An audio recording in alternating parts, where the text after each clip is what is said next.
Howdy-ho, Andrew here. Welcome to the Onion Buns and welcome to another episode of Let's Talk Oilers. Game day recap, Montreal versus Edmonton in Edmonton, October 23rd. So let's start with the pregame. And here we go again. You know, I really do not enjoy being negative on the Oilers. I don't. I would much rather come into these videos being rah. Oh my God, did you see that beautiful goal? Oh my God, are they doing amazing? Rah. Like that's honestly what I would like. But we keep making the same bloody mistakes. And I refuse to just close my eyes, cover my ears, and scream, la la la la la la la la la. Nothing to see here. Everything is perfect. La la la la la la la. Screw that. When the Oilers make stupid mistakes, I'm going to call them on it. It doesn't matter if I'm right or if I'm wrong. Now, let me clarify that. When I do these pre-shows, the portion before I go into the game recap, I have this all written down. These are my actual thoughts heading into the game before the game is played. So I don't know what's going to happen in the game. This is just how I'm feeling before the game. I could be right. I could be wrong. I'm not going to edit what I wrote. If I'm right, I'm right. If I'm wrong, I'm wrong. And I'm not going to pretend I'm some brainiac that I'll edit out all the bad stuff and try to make myself look good all the time. So, you know, sometimes I'm going to say stuff and it's going to be wrong. The game's not going to work out that way. So be it. And sometimes I'm going to make a prediction and I'm going to be dead on the money. Same thing. So be it. At least I'm being honest. Something Oiler media should really try. So speaking of stupidity, the lineups were just released. On the stupidity, and the stupidity is on display again. So right off the bat, Yamamoto is up with Leon and McDavid. Oh shit, I mean Savoy. Despite showing zero chemistry with them in the previous 7 games, he's been gifted the top line. How long is it going to last? I predict 1 to 2 periods and he'll be off the top line. That's my prediction right here. But hey, let's keep trying the same thing over and over and hoping for a different result. The only reason this might work with Savoy versus Montreal is very tiny as well. Like Caulfield, Suzuki, they're all tiny little players. Those are their stars. So it's not going to be a physical game. So this might work in Savoy's favor. But other than that, like against a regular NHL team, he just doesn't have the grit for the top line. And we've seen it in the road trip, you know, like Stauffer's trying to act like he's never had a shot with McDavid. Savoy's been up in that top 6 most of the time. He's been bumped down to the 4th line and for a couple of games, but usually ends up in the top 6 at some point, or even the top 9 if you want to go that route. And he hasn't had chemistry with our centers. So if it's going to work in this game. We'll see.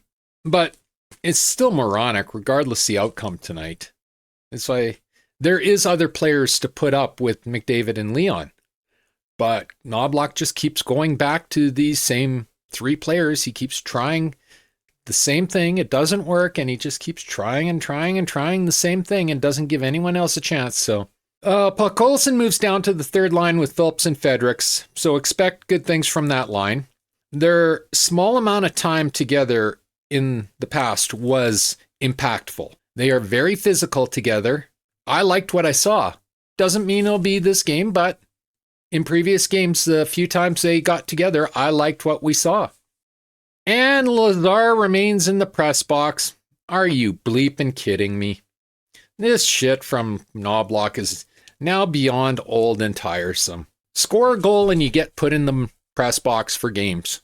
Don't score anything and you're gifted top 6 minutes and spots. Somebody make sense of it. I've never seen this before in my life. You know, I understand, like I listened to a lot of the radio today, and I heard Gregor and I heard Stauffer and all the guests. Well, not Ron McLean. I shut the radio off for the Ron McLean segment. I won't listen to that idiot. But they're all pushing Savoy like the next coming. Like he's walking on water. And it's really not fair to Savoy either, because he can't live up to the expectations that they're putting on Savoy. So he's being set up to fail, in my opinion. Guess we'll find out in 4 hours. That's when I wrote this, was 4 hours before the game, how this plays out. Then I wrote, so Edmonton media really pushing Savoy. I guess I've been watching a different Yamamoto, damn it, Savoy, these past 7 games, because he's looked like Yamamoto to me. And they were all in love with Yamamoto too. I never was. Never was. As I've said in previous videos, if you're going to be an undersized player in the NHL, you either need to have the intensity, grit, and drive of Theo Fleury, or you need to have the scoring hands of Patrick Kane. Those are the only undersized players that I want to see. If you're just going through the motions, there's 100 other players that can fill that spot. Curtis Lazar, for one. And Pickard starts in net. All right, so let's get to the game. Period 1. The first 2 periods were freaking ugly. I'm just going to jump ahead and tell you. The first 2 periods were boring. Oh, were they boring. So at 12:32 of the first period, Habs goal. We've seen this before. Ekholm and Bouchard allowed the Montreal player to stand right in front of the crease in the slot. They don't push him aside. They don't tie him up. They don't do SWAT. Pickard makes a save. Montreal player gets the rebound, puts it in the net, 1-0, boom. That's actually 3 games in a row that we've allowed that type of goal on us. At some point, the defense needs to start moving these players out, especially Montreal. I mean, Montreal's forwards are so tiny. You know, Newhook and Caulfield and Suzuki, like these guys are tiny compared to Ekholm or Bouchard. There's no reason for them to be given all that real estate in front of our net, untouched. Oilers have looked like crap in the first period. Absolute crap. Oilers score at 3:41 left in the first period. Tomasek from Podkolzin. It was a great net front play by Phillips. Phillips basically drew 2 Montrealers onto him, which gave Tomasek the room to get the goal in. So it was a nice line play. Phillips didn't get a point for it, but that goal doesn't happen without his net front presence. Then we get a Bouchard turnover. Got to have one of those every game. That was the end of the first. Like I said, it was a boring period. 1-1 at the end of the first. I think the shots on net were something like 12-2 or something like that. It was ridiculous. I didn't mark it down. Second period. Very low event hockey for the first 5 minutes of the second period, just like the first period. I know Stauffer's really pushing Savoy, but for me, the entire McDavid-Leon Savoy has been non-existent for the first period and 5 minutes. Just completely non-existent. But let's see, what do we got here? Montreal penalty at 12:39, tripping. Tomasek back on the power play and as a net front presence. We're at least getting some shots, which is a step up from the last game and the game before. So we're getting some shots. We didn't score, but we're getting some shots. And I really do think Tomasek being a net front presence on the power play helps the power play, because the last game we had Savoy up there and he was just a perimeter player and we had nothing. Nada, nil, zilch. We need to have that player who can be in the front of the net and battle. Oilers goal at 9:23 of the second period from Wallman and Ekholm. It was really Wallman and Henrique. Wallman did a nice high shot, and Henrique, right at shoulder level, bopped it down. 5-hole on Montalban in the net. 2-1 Oilers. Then another goal by the Oilers. Mangiapane at 6:32 from Nurse, McDavid. Beautiful back pass by Nurse from behind the net to the front, and Mangiapane just boom in the net. Just, this is the way it's supposed to work. So 3-1 for the Oilers at that time. Then the wheels fell off. Montreal goal at 3:03 left in the second period. Heavy Montreal forecheck.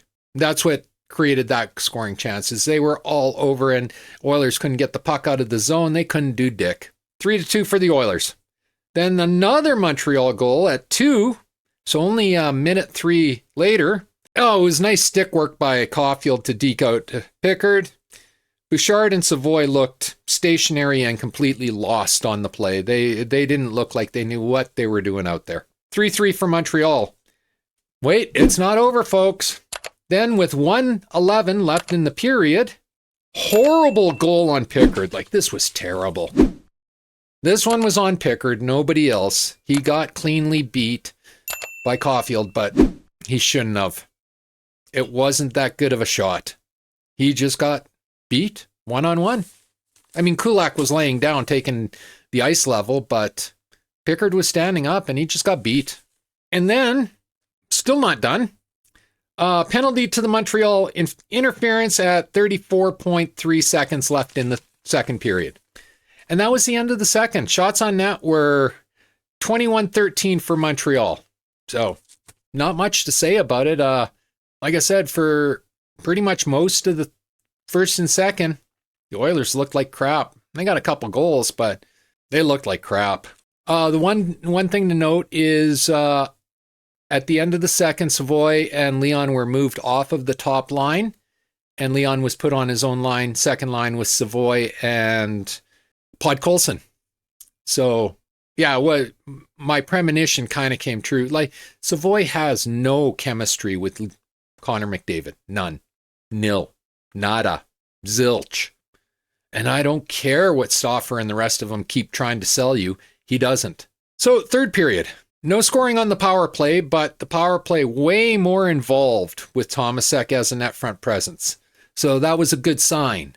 Then Montreal got another goal at 17:50. The forwards are all up high, so Montreal sneaks to slot and buries it. Our forwards need to learn you have to come back and play in your own zone. You can't all be sitting up at the blue line waiting for that breakout pass. We got scored on because they wouldn't come back and help back check, in essence. This is where I noticed, but I heard on the radio it happened at the end of the second. But Leon now with Savoy and Podkolzin. This ends the top line for Savoy experiment. At least for this game. I'm sure Knobloch's going to go back for it because he always goes back to him. He did it with Yamamoto too. Before we traded Yamamoto, you know, it didn't matter how badly Yamamoto played. He kept getting chances, opportunities. Montreal penalty at 9:19, tripping. Power play goal at 8:41. Leon from McDavid and RNH. 4-5 for Montreal. That was a nice power play goal. Then another Montreal penalty at 8:41, exactly when we scored the goal. What happened was Anderson tried to embarrass the referee. Now, Rob Brown's on the radio saying this was a terrible call. Okay, it was kind of chintzy, but you don't try to embarrass the referees. You'll never win that fight, ever. It doesn't matter if it's NHL, AHL, junior, minor hockey.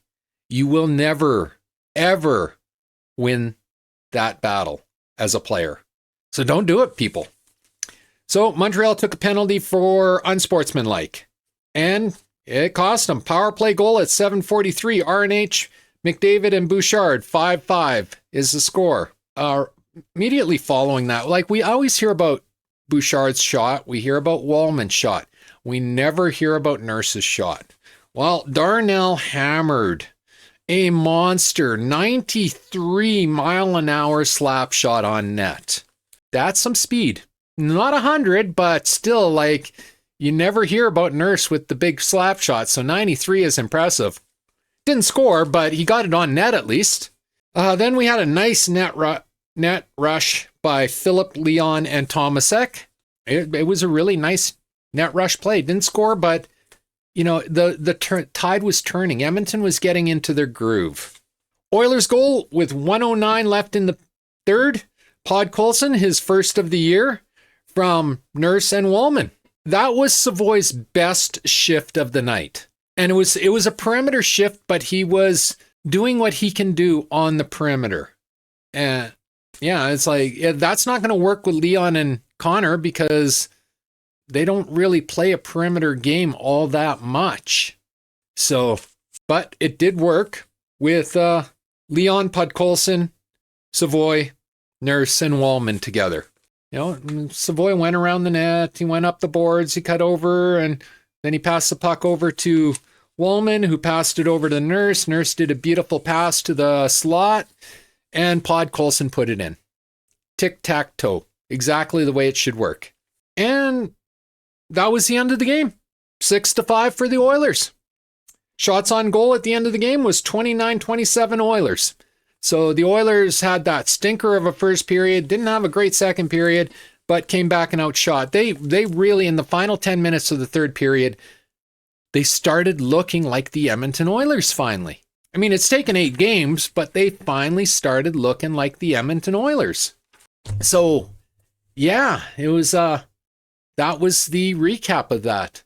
My 3-star, I've been tossing and turning on the 3 stars because other than the third period, nobody really stood out to me. So I'm just going to go. McDavid had 3 assists, so he's going to get the top star. Podkolzin got his first goal of the year, so he's going to get the 2nd star. And Nurse had 2 assists, so I'm going to give Nurse the 3rd star. I'm pretty sure Bob Stauffer hears this, his head's going to explode. But that's how I'm going to do that one. And that's why. For the 3 slugs tonight, I'm really going to disagree with Rob Brown, something I normally don't do all that much. I'm giving Howard. I did not notice Howard in this game at all. You know, listening to the post-game show, they're all talking about what this amazing game Howard had. I didn't notice him at all. And my brother was over for the first, and he didn't notice him. He asked if he was even playing tonight. So I don't know what they were talking about. You know, Knobloch and Stauffer and all them there, I don't know what they're talking about. I did not think Howard had a good game because I didn't notice him at all, just completely invisible. He didn't cost us anything, but he was a non-factor. So he's going to get one of the slugs. Yeah, the whole team was terrible for the most part for 2 periods. I'm going to go with Ekholm and Bouchard for the final 2 because I'm getting tired of our defense not clearing the front of the net of opponents. Like, I've said it before, you're taught this in minor hockey. So there's no excuse for this. So just on that fact alone, they're going to get the 2 slugs because, yeah, come on, guys. If there's somebody standing in front of our net, clear them out. This is 3 games in a row. It's not rocket science. And yeah, so that's that. Next game is Saturday against, I'm not even sure. I think it's Seattle. Yeah, at 8 p.m. Mountain against Seattle in Seattle. And then the following night, Sunday at 8 p.m. in Vancouver against Vancouver. So that's my recap of Oilers versus Montreal. It was for the most part, it was a pretty low event, boring game. There was, it was fast, like lots of fast skating, and Montreal probably deserved a better fate than they got. Their goaltender was not good. But, you know, I'm not going to sit here and whine about the unsportsmanlike penalty because, again, you learn that in minor hockey. You don't try to show up the referees. You never win that. Here's a story. I was only like 14 years old at this time, and we were taught this. But I was doing a face-off, and this one little prick, and I knew him. It was in the town I lived in. He came into the dot, and I crouched down, and he'd skate out of the dot. And I'd reset it, and he did this like 5 times. Now, I should have given him a delay of game penalty. In hindsight, I was 13 years old. I didn't know. You know, I was still learning how to be an official myself, but I should have given him a delay of game penalty because I had warned him a couple times. Finally, I'm in the crouch. The opponent is there. He's ready. And I'm calling the guy over, and the guy starts skating, and a 6th time, and I just dropped the puck. I didn't care anymore. You don't show up the referees. You'll never win that fight. Who's going to yell at me? Who's going to yell at the referee? Like, use a little bit of common sense. So I have no problem. I'm not going to bitch about the 2-minute minor for unsportsmanlike to Anderson of the Montreal Canadiens because you don't try to show up the referee. Simple as that. You can bitch about it. You can moan about it. You know, get on the bench and stomp your feet and swear up and down. But when you're on the ice, you do not try to show up the referee. And that's exactly what he tried to do. Was the referee's skin kind of thin? Sure, it was, without a doubt. But if you're not trying to show him up, his thin skin never comes into the equation. So, yeah. Anyway, that's my video for today. If you like the video, leave a like, a subscribe, and a share. I'm trying to grow my channel, and a like, a subscribe, and a share does me wonders, and I do appreciate it. Takes 1 second to subscribe, costs you absolutely nothing, helps me immensely. Just hit the subscribe button on the bottom of the screen. Always feel free to leave a comment. Come on in, tell me, do you agree with me? Do you disagree with me? Call me an asshole for what I did as a teenager officiating Alberta minor hockey. Doesn't matter, you know. Not only does leaving a comment get us interacting, it really does help me with the YouTube algorithm and getting more eyes on my videos. And as always, pew pew pew and shit. Thanks for watching. Have a great day. Bye.